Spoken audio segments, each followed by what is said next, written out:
Yung poses na taong ito ay ako. 7 taong gulang po ako. Gumising ako, wala nang nanay, wala nang tatay, Pastor Abs. Taga Masbate po ako. At doon sa Masbate, nanirahan kami sa tabi ng kalsada ng kali, mga kapatid. Bit-bit ko yung mga maliliit kong kambal na kapatid, mga kapatid. Praise God. At minsan umuulan, gabi, nababasa kami sa pinamin karton, Pastor Abs. Wala akong natapos na pag-aaral, mga kapatid, sa mundo ito. Wala akong kapayapaan. Pinusis ako ng maraming kasalanan.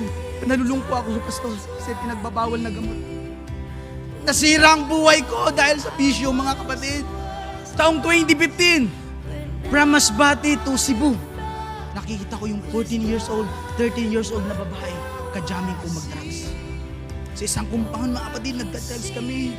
Sunog na yung bibig ko dahil sobrang nakaka-addict, mga kapatid.